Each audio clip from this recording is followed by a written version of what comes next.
I don't know about you guys, but I felt a little tinge of fall over the air this morning, which means it's that time of year. ESPN is running a segment right now called College Football's 100 Greatest Things. It's online if you haven't had a chance to see it. It's a lot of fun to go read. I'm going to read you a few highlights of the 100 Greatest Things. I love that college football is usually played on the most perfect day of the week, Saturday. You have Friday to prepare, and Sunday to celebrate, mourn, and recover. Penn State has 40 run-ons on its roster. Think about that. 40 guys playing on their own time with no chance at a bowl for the next 3 years. That's impressive. The flight of the War Eagle before the first quarter of the Auburn game. All things Steve Spurrier, South Carolina. All things Les Miles of LSU, such as the Mad Hatter's 2005 analysis of himself.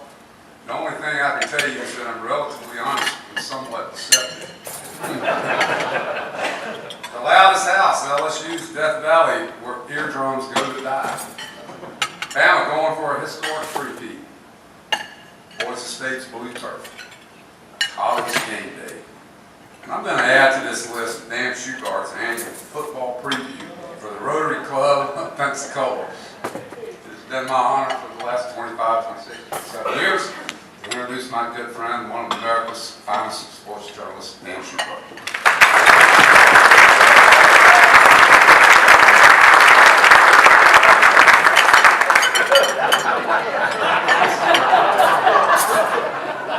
This was, I never realized when I started doing baseball games, which to me was was kind of the payback for everything.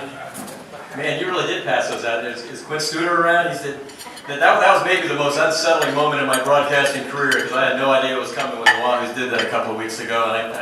And Greg Litton is sitting next to me in the booth, and they had set it up that in the bottom of the seventh inning, they passed out all these pictures in the seats right below the press box, and I'm trying to wrap up the seventh inning, and Greg's kind of tapping me, pointing down, and I'm talking, and so I'm just fine, he's done it again, and usually that means he's a blonde, and I've seen blondes, and so I'm just trying to finish up, and no. So I look down and it's 200 of me looking back, and I'm not sure we ever exited that inning, but anyway, I've been unsettled now for 3 weeks. I always find it hard to follow Ellis's introduction. I feel woefully inadequate, and so we'll try not to do that. This, by the way, I didn't realize when I moved to Pensacola, my folks brought me here in 1980, that I was moving to a town that set an NCAA record for most Rotary clubs within a 5-block radius. And I really didn't fully appreciate that until all of them called. So welcome, ladies and gentlemen, to the second stop of the Dan Shugart Rotary Tour. Charles, I think you were there last week, right? Were you okay? Thank God. I'm sorry to hear that, because the hardest part about that is that it's always, what am I going to come up with that's new? And then I remember that I saw David Bowie perform here in 1991, and it was such a good show. I went and saw him a couple weeks later at Orlando. He sang the same damn song, so you're going to get a lot of the same songs here today. So, you know the routine by now. I spent about the next 30 seconds trying to lower your expectations. Then I spend the following 15 minutes trying to not embarrass my father's name, and if I do fail in that regard, I try to do it with a minimum of collateral damage. So here we go. I did come back from my 40th high school reunion about a couple of weeks ago, and immediately started talking about A-Rod on the air. And it's been we're talking about steroids way too much, and my reunion reminded me of that because I was in high school voted the least likely to be accused of using steroids, and so I'm kind of glad to be able to move on from that. Vanderbilt and Ole Miss opened the season on ESPN in a marquee game. My world makes no sense anymore. That's coming up this week. So I guess we'll start with Alabama because everyone does start with Alabama, and I can think of nothing. They've gotten to that point. We actually talked about this last year. You kind of look for little tiny imperfections there. And there are those, and I'm reminded that John Wooden, the great basketball coach at UCLA, in the process of winning 7 consecutive national championships in 10 and 12 years, he always wrote a letter to his players at the start of the year. And when he had a senior class or a team that had won a couple of championships, so he's writing this letter a lot, his letter was always pretty much the same. It'll be the biggest struggle I've ever had coaching a team, or coaching you as a group, and it'll be your biggest struggle to remember what got you here. And that's what Alabama faces right now, and they kind of face that in 2010, but even more so now, is how do they capture, reclaim, remember what it takes to get where they were. They have a coach who I think, it sort of struck me a couple of years ago, 2 or 3 years ago, listening to Nick Saban in a press conference, that a lot of what he was saying, you could almost pull from Coach Wooden's press conferences. It's never about the result directly. It's about the process to getting to the result. John Wooden's definition of success is the peace of mind that's a direct result of the self-satisfaction of knowing you've done everything you can possibly do to be the best you're capable of being. So that was the pinnacle of his pyramid of success. And that's what Saban does. It's not about the result. It's not about Saturday. It's about the process of getting to Saturday. Let Saturday take care of itself. So they got the right guy, obviously, there. The questions they have, maybe some questions defensively. You know, they have one unit each year. You wonder about how they're going to be defensively. That we had some questions defensively going in last year. Young guys filling in. All they did was lead the nation in total defense, rushing defense, and scoring defense. So obviously the people are there. And I think it simply is a matter, and the question this year, really big question as far as personnel or offensive line, and they were so dominant on the offensive line. The offensive line is almost foolproof. If it's healthy and if it's good and if it's dominant, there's very little you can do wrong. And so if they hang on to the football, and if their offensive line, which I think will be pretty good, not as good, you know, they might have a little bit of question. You don't have a Lacey type runner, really. So there, you know, a couple things there. But man, we are really picking. So the only other thing I can come to is in the last 2 years, the most important person for Alabama in Alabama's run to 2 championships is a man named Alejandro Maldonado. And Alabama fans, some of you are nodding. You don't know who he is, do you? No, you have no idea. He's a kicker for Oregon who missed 2 field goals. He makes either of those field goals, Alabama doesn't go to the national championship game. Alabama's, you know, they've lost a game in each of the last 2 years, and they got to the national championship in 2 years on the strength of a missed field goal in Ames, Iowa, and a missed field goal in Eugene, Oregon. And I'm not saying that to diminish anything Alabama did, but that's how thin the line is between getting there and not. It's always a finely run thing. And so Alabama is certainly prepared to do it again. We will see if the fortune holds.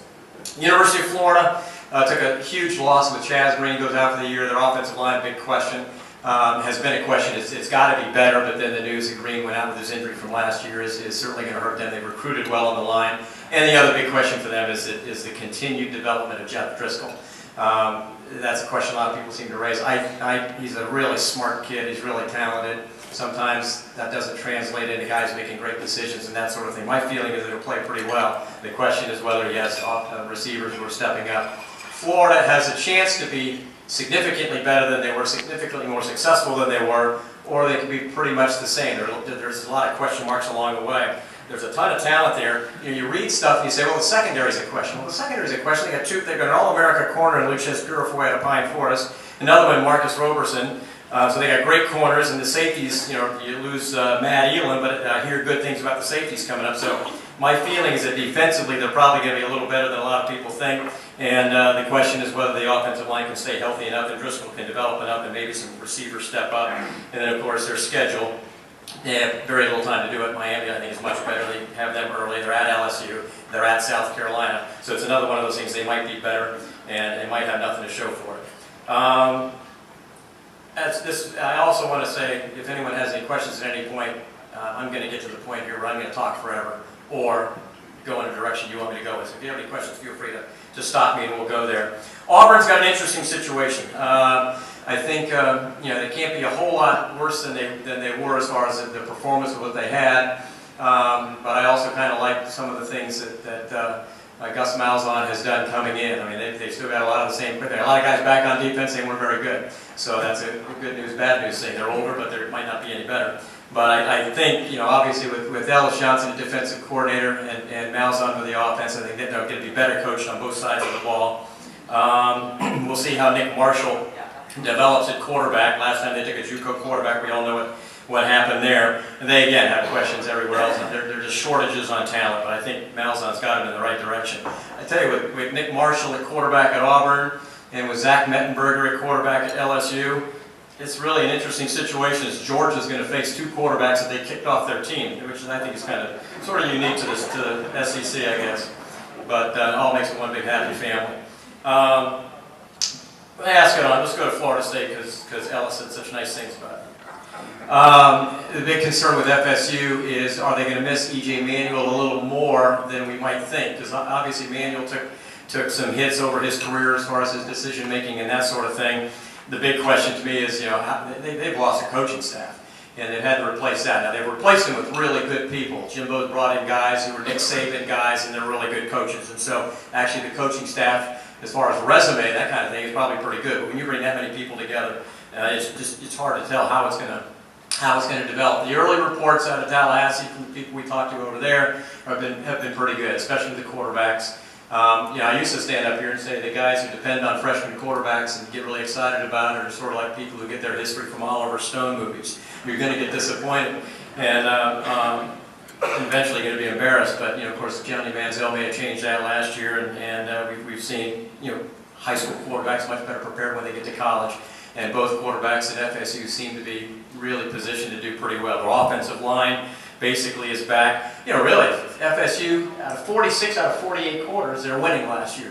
They just completely screwed up at NC State, and Florida beat them. But, they were that close to really being in the picture. The big question to me, for people who are wondering if Jimbo Fisher was so conservative with his play calling last year, if he was conservative with a senior quarterback, what's he going to be with a freshman quarterback? So do you really take advantage of all those weapons that you have?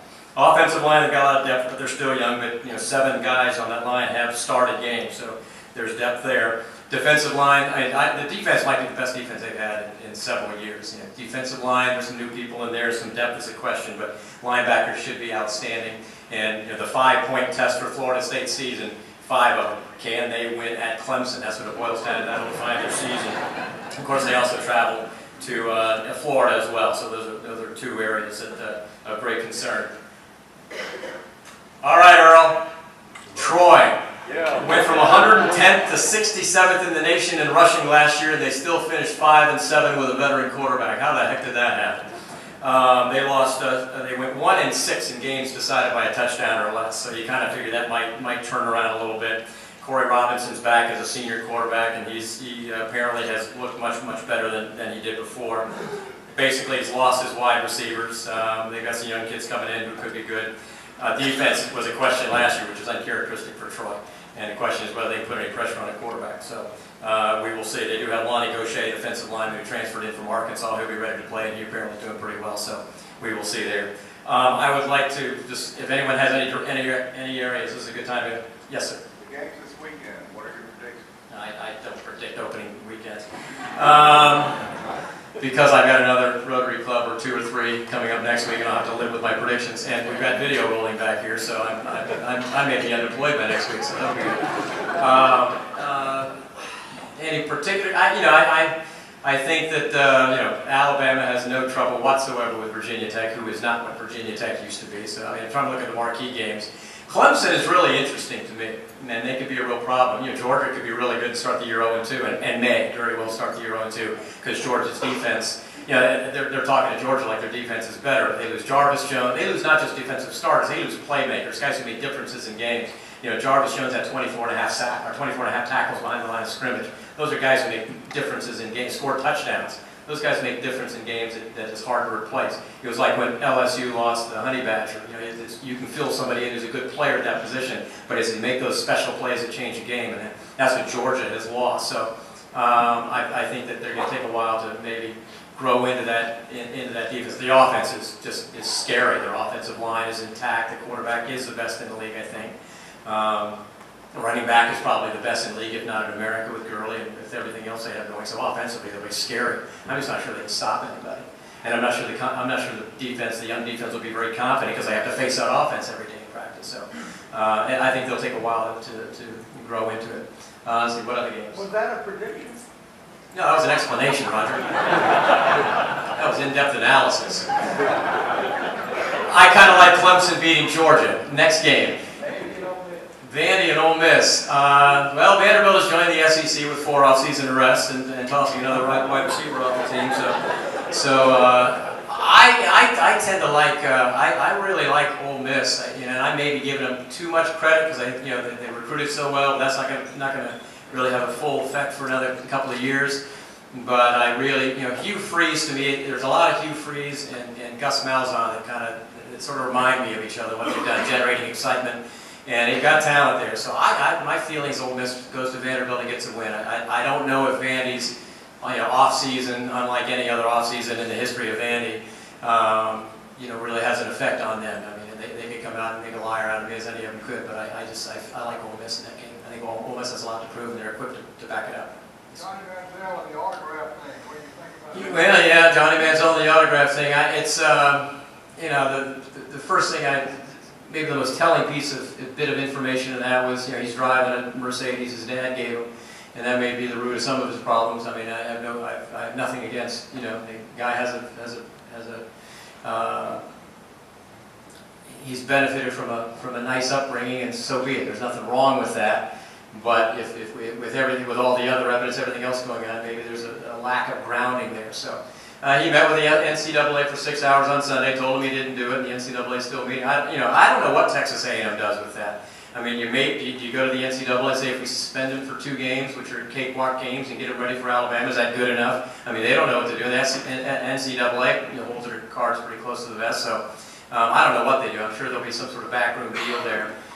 If he did get paid for signing his autograph. And if he didn't, he showed up at a lot of shows being a heck of a nice guy to a lot of brokers. So, it's like the kid at Alabama, flashing all the cash, and then tweeting that information out. I don't know if he did anything wrong. It might be all perfectly legitimate and all that, but it's Caesar's wife, the appearance of impropriety.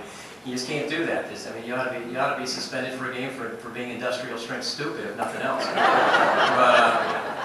My feeling on that, we'll have to wait to see how that one plays out. But again, it is plausible with the money in his family that he did some guys a favor.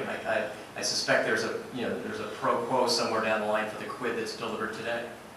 LSU, TCU. LSU, TCU. I didn't get to LSU. I'm glad you brought them up because God, I love Les Miles. I really do. He's been about as good to us as anybody. He does like little prep football final promos, and Les Miles. You will get coaches to do that on a high school football show. You get a college coach, except Nick Saban, he won't do it. But which is probably just as well. But Les Miles, I'm Les Miles, head coach at LSU. Stick around for more prep football final. We love that. And then he'll say, "Was that good enough? You want me to do it again?" I mean, he's I love Les. He's great, but my God, Les, the whole Jeremy Hill situation. When you got a running back and it's not one but 2 arrests. One you sucker punch a bouncer after a sexual assault arrest the year before, and he leaves it up to the team to decide whether he comes back. It reminds me of my old weekend sports guy, Doug Mouton, who's pretty much a no-nonsense guy. He's an LSU guy, as a matter of fact. But Doug was talking about a friend of his who had 2 daughters. She had 2 daughters, or a son and a daughter, and they were arguing. She was beside herself because the son wanted to go to McDonald's and the daughter wanted to go to Burger King. And Doug's immediate answer was, "Yeah, well, in our family, the 4-year-olds don't make the decisions." So it's kind of the same thing. And unless you don't hand that, you can't hand that over to the team. Hey, you guys want him back? Of course, they want him back. He's probably their best running back, close to it. So I think that was unfortunate. I think LSU. I think Zach Mettenberger has to be better just because Cam Cameron's there. And I think, really at the end of the year, he showed signs of getting a lot better. So they're better at quarterback, but they've lost 2 3-year starters on their offensive line. And then Williford's now done; his career's over. So that's 3 veteran offensive linemen they lost, which is really going to hurt. They have great running backs.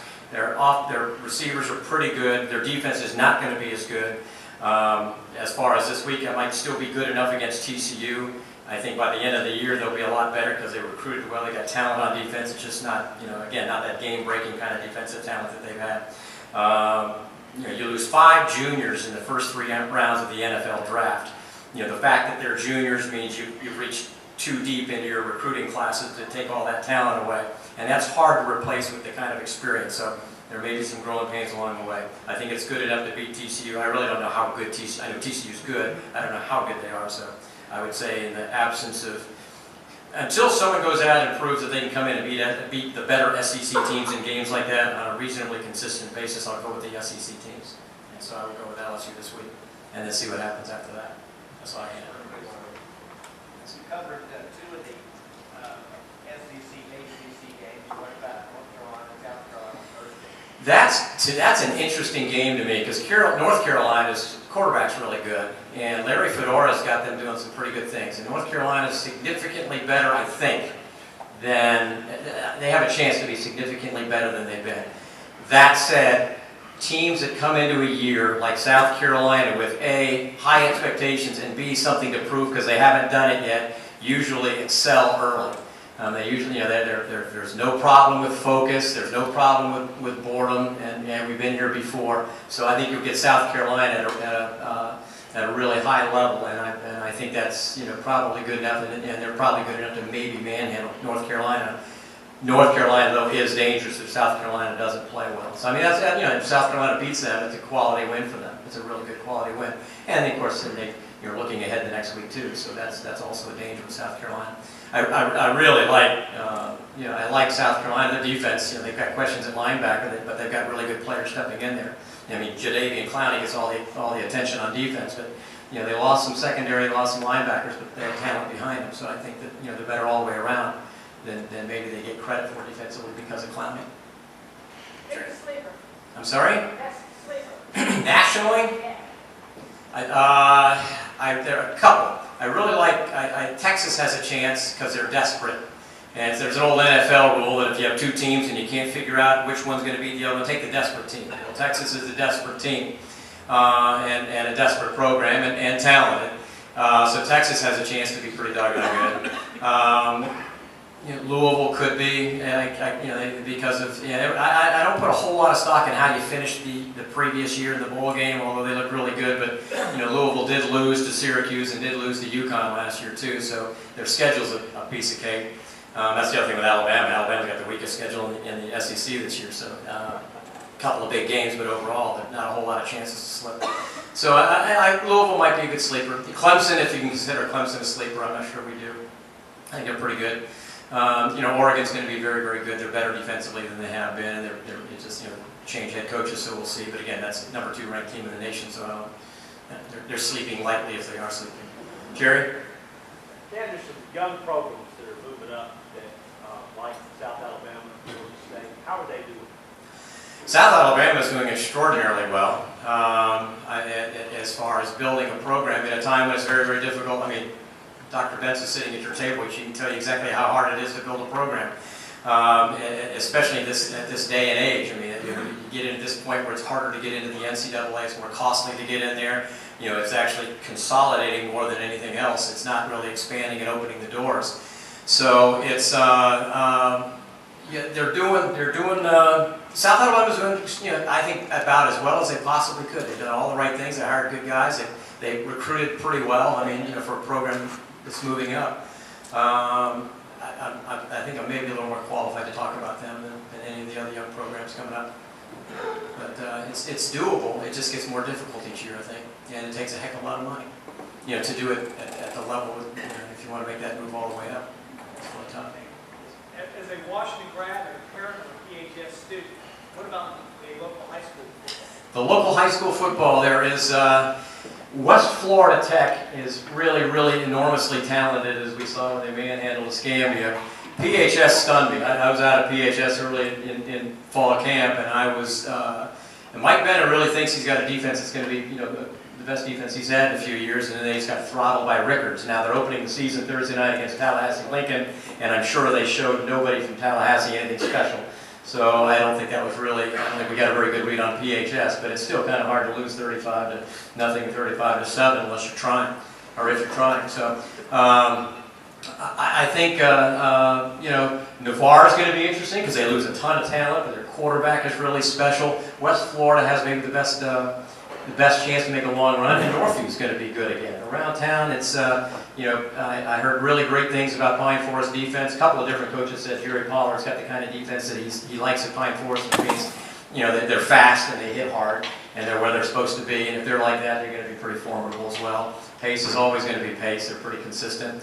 And Escambia, he's building that. If he can stay out of trouble with the FHSAA, Willie Spears is doing some nice stuff at Escambia, and it's going to be an interesting year because I think it's a little bit more balanced. I think other than West Florida Tech in 5A, Catholic, I left out Catholic and West Florida Tech in 5A is a heck of a league, and Gulf Breeze in there as well with all the Panama City schools. So there's a lot of balance right across the top. So I think there are going to be a lot of interesting games over the course of the years as we go. Washington is building. And they have made progress. They have clearly made progress, but they've got a ways to go. Local players in the NFL. Okay, let's see. Let's go down the list. Obviously, it's maybe some of the different stories. Ones that, George Selby, who's at a Pine Forest, one of the world's great human beings. Had a brief opportunity in the spring with the Bucs, was let go there, and then signed on with Dallas. I haven't checked the waiver wire, but he was hanging in there and playing really well in the preseason, and that would be one of the really good stories of a guy making it in the NFL. I've always said that my concern about Trent Richardson with the way he runs is always going to be his health. I said that last year going into the NFL. I probably said it in this room. He's healthy now, and I just hope that holds out. I mean, he's a guy who can do some really special things. He's a guy whose shelf life might not be as long as a lot of running backs because you dish out punishment, you're also taking punishment. Alfred Morris, I asked him if he thought that with RG3's newfound approach to playing quarterback, if that's going to affect Alfred, because Alfred definitely got a lot of yardage off of the threat that Robert Griffin poses, and everyone around there said, no, that should be fine. So, I don't know, there's a long list of them. Lawrence Tynes has an ingrown toenail, which looks like it's costing him the kicking job at Tampa Bay Bucs right now. We'll see if we can get that fixed. But I don't know if there are any other particular players you had. We go down a long list, and that would be really excruciating to recall, and even more excruciating to hear. What about Ohio State? Ohio State has second year of Urban Meyer, right? They always do special things in the second year of Urban Meyer, everywhere he's been. And the schedule is really favorable. He's got Braxton Miller may be a Heisman favorite, although there's no such thing as a Heisman favorite in August or September because they're never there at the end, it seems. But Braxton Miller he's got a quarterback who's really kind of playing the way he wants, and they've got a lot of talent. They've got a favorable schedule, at least until they get to Michigan. So Ohio State has a very good chance of being in the BCS championship game when all is said and done. I mean, that's I've heard a lot of criticism of Urban Meyer. Danny Sheridan, really not one of the top 25 coaches in the country, which is of course abjectly absurd. But I've always admired. I always thought he's a heck of a coach. He and Saban, I think, are 1-1 or 1-2. What about the hurry-up offenses too? Because see more of those going forward, do you think? Well, you have to have the people to do that. It's a good way. Oregon did it because it was their way of, they had small defenses and small offensive linemen. It was kind of a way to do it, sort of when teams first started running the wishbone. You get away with a small offensive line. As long as teams are effective and as long as defenses can't catch up, they'll do it. And if you can keep defenses from substituting, that's why Saban's concerned. That's why Saban's mouthing off about it, and rightfully so. He can't get all his defensive guys on the field, so naturally he's going to say it's this is bad for football. No, it's not bad for Alabama football if somebody comes in with a talent and doesn't let him get his other defenders on the field. That's the problem there. Nick's he's not making any bones about that. But I think it'll be here as long as it's effective, and it should be effective for a while if you get the right guys to run it. Okay. Tulane. I took notes on Tulane, and I have several pages. It starts with baby steps. This is Curtis Johnson's second year at Tulane, and they had the one good thing you had for you last year was your quarterback, Ryan Griffin, who was in camp with the Saints. Devin Powell did play pretty well. Nick Montana, you have Joe Montana's son as a quarterback at Tulane. I don't know what that's worth. He's the backup right now to Devin Powell. He transferred from the University of Washington. He was a decent recruit when Washington got him there. You do have a pretty favorable schedule. So let's give you 4 wins, maybe 5. Would you be happy with that? All right, then I'll give you 2.5. Schedules? Well, and ESPN tells you, look at how many teams are playing on Thursday night at 11 p.m. That's all you need to know. I mean, it's ESPN controls. The money controls all of it. That's why you can pay coaches $5 million. That's why that's why the budgets are what they are, and that's how you support the rest of the school. It's all television money, which is not all good and it's not all bad, but that is the way it is. But ESPN has a stranglehold on everything. I mean, the whole playoff system was ESPN driven, and that was, well, and maybe that's the good side of it. If you favor moving towards the playoff, as the TV drove that. So yeah, we're. Can the Saints get back? The Saints are running a 3-4 defense with no linebackers left. So that's it's hard. They're running a 3-1 defense right now. So that's Saints are really getting beat up defensively, I'm afraid. Is that it? Okay. Thank you very much.